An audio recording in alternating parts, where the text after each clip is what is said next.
Hello, everybody. Larry and Al again. We're back at it, number 29. It's been a while. It's been a while. But I'm glad to be back here today. Oh, me Beautiful too. day. Before I get too started on it, I stopped by to get my hair cut today, and the Uh-huh. barber, he liked my shirt. Oh, my God. He liked my shirt, so I told him about Larry and Al Search for Truth. He's very interested. Okay. He's very interested and want to know about it. And so I said, well, if you want to take a look, it's this YouTube, Larry and Al, Search for Truth. But I told him I put a little plug for him. His name is Javi the Barber. Javi the Barber at Marietta Town Barbers in Marietta. All right, Harvey. So if you're ever out there and you want to get a haircut, see Javi. See Javi. He does a great job and a really nice man. So no wonder you look so clean. Yeah, man. I look very clean today. All right. Very clean. I cleaned myself up. So Anyway, it's been a while. Like I said, we've been kind of talking about different things, but I've been thinking about some stuff. Wrote down a few things, but well, let's check in with you first. How are you doing? How are you feeling these days? man, I feel good. And one of the things that I'm learning is life is short, Yeah. and every opportunity you have to interact with the people that you love, do that. Mm-hmm. Do that. Don't delay. Yeah. Don't delay. Right. And I try to be kind and help those that are going on the track. Mm-hmm. The ones that don't, the ones that are going on the track, I'm gonna try to help them out the best I can. Mm-hmm. The ones that like my granddaughter and my son, they whatever reason, that's okay. That's them. Yeah. They grown. They call their own shots. Right. But I got little cousins and stuff like that. I try to throw them a couple of dollars incognito. You know what I'm saying? Yeah. I said they don't know who I am, so they don't need to know. Uh-huh. But I just said, as long as they're doing the right thing, and see, I was telling one of my cousins is that I didn't ask for this responsibility, but with age comes responsibility.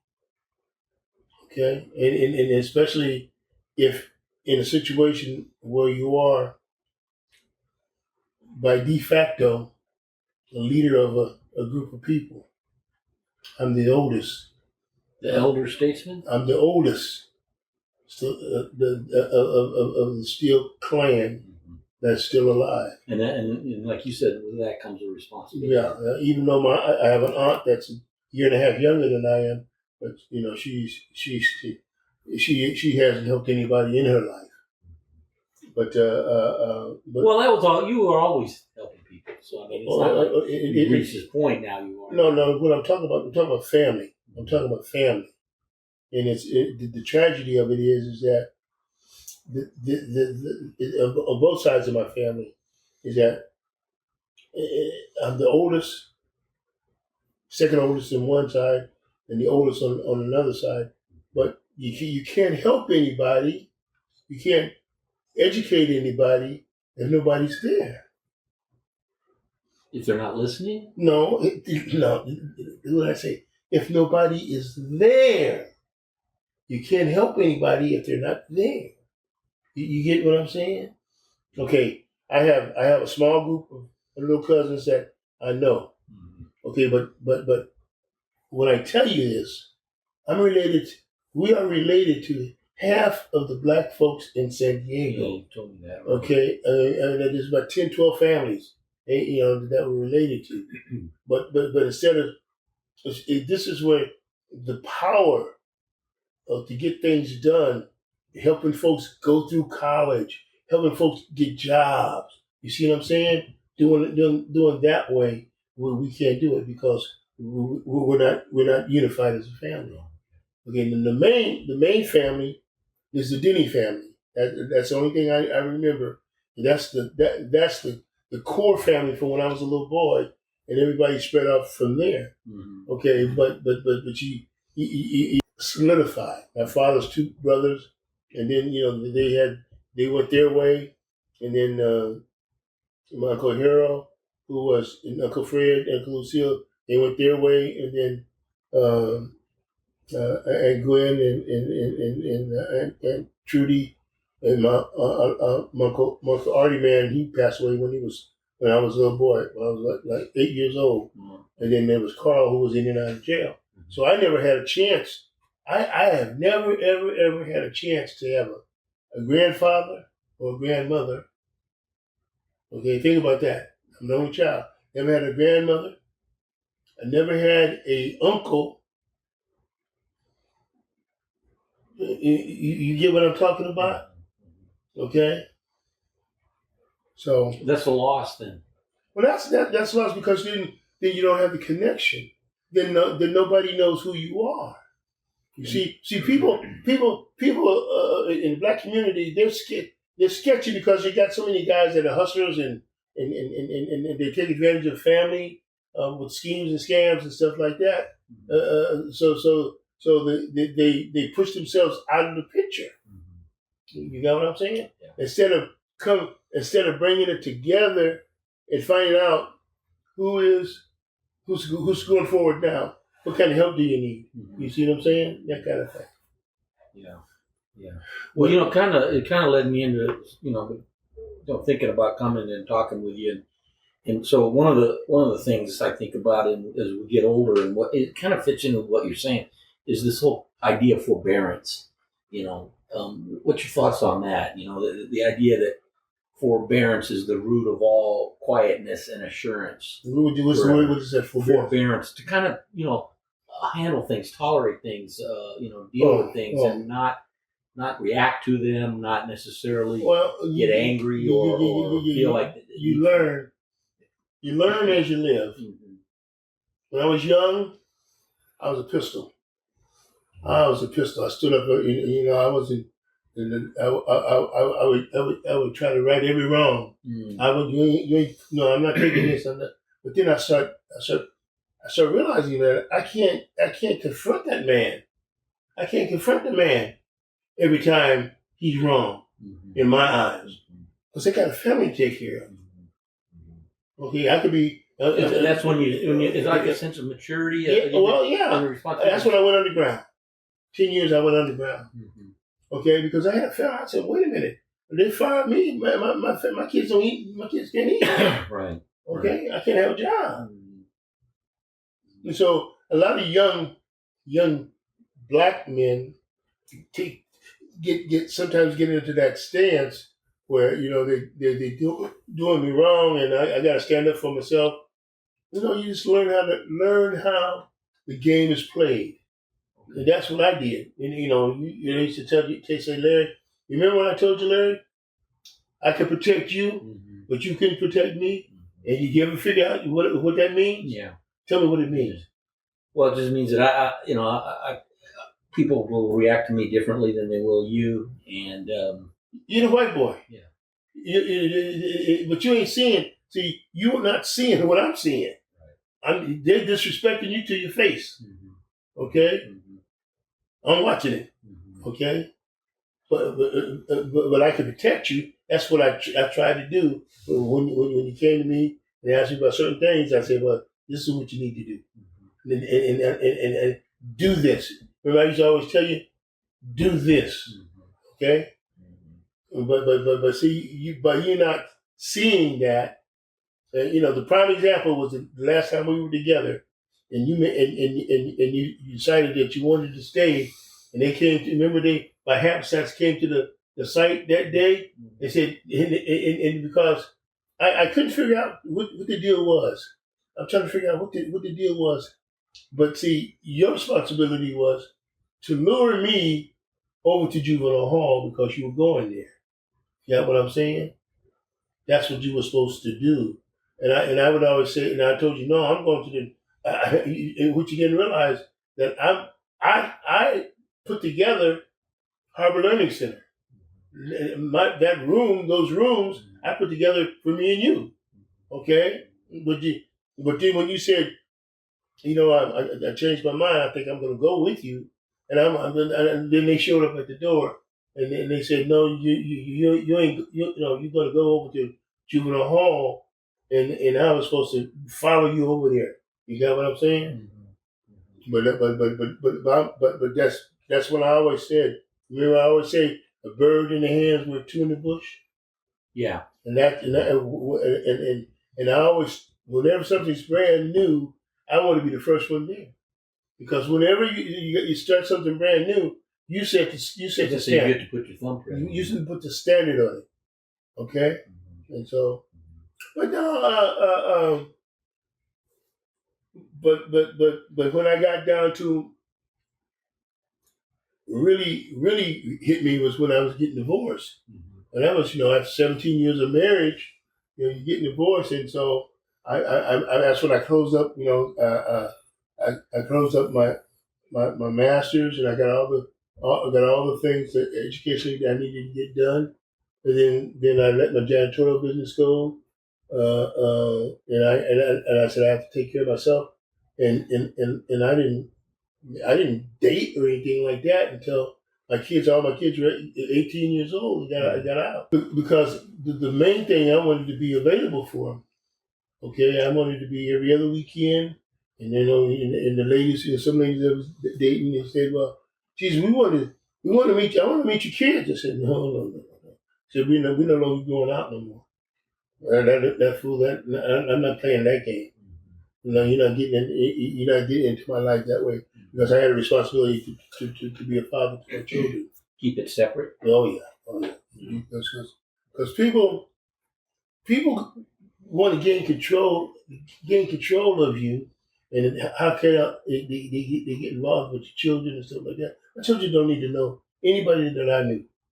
Okay, my children will never see me with another woman besides their mother. You got what I'm saying? Okay. Kept that separate. Always. Right. Okay. Well, that's the thing. Like I said, we've talked about, you just celebrated your, a few months ago, your 80th birthday, and this two old guys here sitting in search for truth. And so I guess, it's like, what has life taught you? What are some of the things you could leave behind as pearls of wisdom? Well, when John passed away, that really shocked me. And my brother-in-law's, he's gone. And then, I'm thinking about, these, we're in my 80s, and I have cousins that are my age.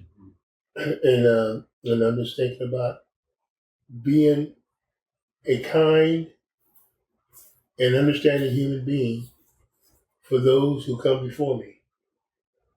Okay? And share as much information as I can share with them if they want it, but also live my best life. Right. This is what life taught you? This is what it's taught me. Live my best life. Well, like you said, you were, a pistol growing up, and, you take on the world. But then you realized when you got more responsibilities, a family, you couldn't do that anymore. So then you learned to just kind of, well, how did you do that? How did you? Well, you think about it, I didn't change, if you will. Well, I got lucky when I was 14, 15, 16, when my parents got divorced. Okay, I didn't have a relationship with my dad. In my adult life, I only saw my father,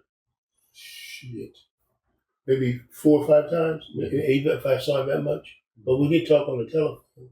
Okay, but think about it. I was the only child, so I was very lucky to be taken in by my Aunt Wilma May and my Uncle Alton. They already had 5 kids. Okay, so I was not. I was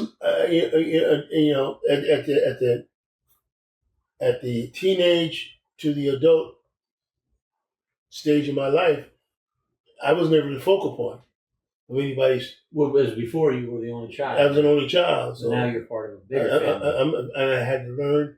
I had to learn how to adjust. Nobody had to adjust to me. I had to learn how to adjust to everybody else. So that was a life lesson for you. Oh yes. And it gave you some teaching. And so when the time, when Brenda said she wanted a divorce, and that was the one area that was very vulnerable for me, but I had to suck it up and say, hey, that's what you want, that's what you get. When you say that was vulnerable for you, how because that's not something that I wanted to happen. Okay. Because I'd already gone, and I already knew what a child goes through when you go through divorce. Mm-hmm. Okay, I didn't have any relatives up there besides my uncle and aunt, but they already, like I said, they had 5 kids, and so I learned how to be a part of what they were doing. I learned how to be a part of what they were doing. So along with the idea of forbearance, which is kind of like dealing with things and learning how to handle them without overreacting, and what about the word, the idea of tolerance? You have tolerance. You have to be. With intelligence comes tolerance. Okay, and you have to be able to understand that everybody does not see the world the way that you see the world. And everybody hasn't experienced the world the way that you've experienced the world. And it's difficult to communicate to people who don't have shared experiences in life that you may have. Mm-hmm. Okay? Like there's this is why one of the things that I said was time for me to retire, when I realized that I couldn't communicate to the younger generation. We would, even sometimes when I'm sitting here talking to my daughter, my daughters are in the early 50s, in the late 40s, and we're not talking the same language. We have the same, we're talking the same idea, but we're not talking the same language. Okay. So does that affect the communication? What I have to do is I have to listen to them, and I have to concede that I need you to educate me. See what I'm saying? Even though I understand exactly what they're saying, but I don't have the words to touch their tone. You got what I'm saying? Yeah. So I have to say, well, tell me what it is that you're talking about. Tell me what it is that you need. How do they respond to that? Well, because they, like most people, always think that they know everything. Okay, this is the way I see the world. Okay. Did we do that when we were their age? Maybe, but this is at 20. We may be at our 20s, but not at our 50s. In our 50s, we were settled. Okay. And you don't feel that's the same necessarily. Well, you got to understand how my children were raised. They were always the only black kids in the environment. Right. Okay, so they blended in to the environment that they were in, mainly because I was coaching, and they were good students, and they were good. They made good friends in high school, and junior high school, elementary school, and the friends that they have are lifelong friends. And that's pretty impressive, yeah. Like you said, okay. Still and so they found a group of young ladies, and each one of them that they could get along with and go through, because we didn't. Race was there, but was not our issue. It was not my issue, and I never, people would put us, would confront us with it. And I would say, I'm not playing the game. You said that to yourself. I said to myself, because no. I lose. No matter what happens, I lose. And is that the idea of the forbearance, the ability to to understand, to tolerate that? And because Larry, you have to accept that, right? Larry, I walk out here, police stop me, I go to jail. Right. You walk out here, worse, police stop you, they say, "How you doing, buddy?" Yeah.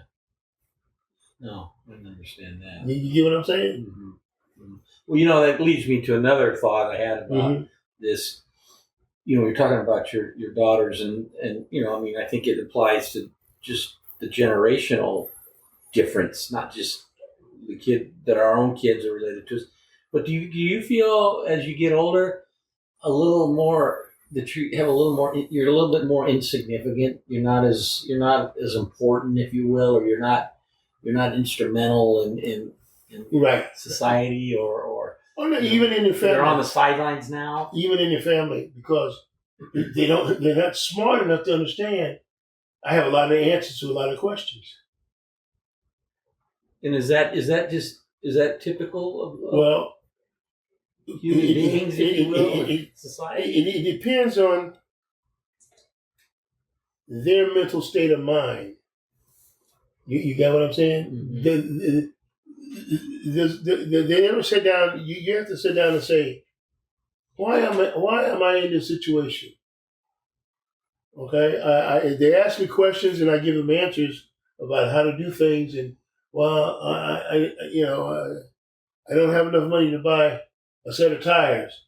What do you mean you don't have $500 to buy a set of tires? You wait a minute. I mean, that's foreign to me. Mm-hmm. You can't go down and buy a set of tires. Mm-hmm. Oh, well, I'm going to go get the retreads. Okay, I said that's. But what I'm saying is that when you're not taught at this age, at the learning age, 10, the 6 to 5, 4, 5, 6, 7 to 10 years old. When you're not taught at that age, then it's hard for you to learn down the road. So it's just a missed opportunity. Well, it's what is the outlook of parents for the children. My outlook for my children was that I needed to prepare them like I was prepared for what's coming up. Life is coming up, They did gymnastics, tap dance, they did all the little things, summer camp and all those things that children do. So they would be able to have a conversation or have the experience. And you knew that going in, that's what you were providing for. That's what I had to do. Okay? Because my dad put me in a whole lot of different situations in life. I kind of want to back up a little bit about what you were saying about your dad. So when your mom and dad divorced, you lost contact with your dad? My dad was doing, you got to remember something. My dad was living his life. Mm-hmm. Okay? And the Olympics was not a good experience for him. It wasn't? No. Why is that? How do you treat a black man, man? Come on now. How do you treat a black man? You come all the way back and your name was... Well, the experience in the Olympics, it was the after... It was the way you're treated. He said, I go out of the country and I come back and I can't even buy a cup of coffee. Right. Okay? I mean, they build a house on the street and didn't even spell his name correctly. Right, I know. Okay, I mean, all those things that you would go through. Mm-hmm. Okay? And the young guys today, they don't understand it. They think that they're pushing forward and pushing up against it, but no, the system always figures out. You think you're smart. If you like money, they take away your money. Mm-hmm. If you like this, they take away that. Okay. Yeah. Okay. Yeah. Oh, you're too uppity. You're getting too uppity. We'll fire you. Okay. So it was the aftermath of the Olympics. It's the coming back. Well, yeah. Okay. At that time, you ever heard of Maureen Conley? I think you talked about it. Oh, she was the best tennis player around about that time. She won the Wimbledon. Yeah. And you ever heard of Florence Chadwick? She was a swimmer. Right? She was a swimmer that used to swim the English Channel. Right. Those were the big names in San Diego. Bob Breitbart. You ever heard of the Breitbarts? Mm-hmm. You the conservatives? They would have they came from San Diego. Mm-hmm. Because they used to have the athlete of the month, and my dad would get it every other month. Mm-hmm. Mm-hmm. Mm-hmm. Well, I think it was not unlike those black soldiers that served in the Air Force, the Tuskegee Red Tails. The same experiences they got when they came back right after the war. Yeah, because white folks do not think that black folks What do you think? What do you think is happening in this country right now? They want to put us all the way down underneath the ground, okay? Because we're smarter than they are. But that's the reason why they don't let us get together. This is why you white dudes are lazy. You guys are lazy. You always want something given to you. And I'm talking about in the general sense of the entitlement. Okay, you just think about when we went to OCDE. What did you see? You saw people that felt that they were entitled to be in charge, and what happened? They worked their way to be in charge, to be able to tell people what to do, but they didn't know anything. Right. Well, I think we're going to wrap this one up. This was what did we say? Number 29. 29, yeah, okay. But we'll continue on if this is a good topic. Yeah, do you feel like these are some things that we want to discuss? I have no problem. I'm speaking the truth. Yeah. As I know it. Yeah. Okay, it's not something that I'm conjuring up in my mind. These are truthful things. Mm-hmm. This is the Kamala Harris coming through like she's coming through, and the people, and it's different than Barack Obama. See, Barack Obama, people didn't realize Barack Obama was a true Afro-American, but he's a European African-American. You get the difference? He's African and American, okay? Kamala Harris is a middle-class child. Mm-hmm. Growing up middle class, single parent, going through the stuff. Right. I remember when the Black Panthers first got started, Huey Newton and Bobby Seale and the other guy, they were in my class. Well, I remember the first day I was at Oakland City College, and that was the first day I ever heard Huey Newton speak. And all they were doing was supplying food and clothing for the families in West Oakland that lived in the Campbell Village and the housing projects, and that's what they were doing.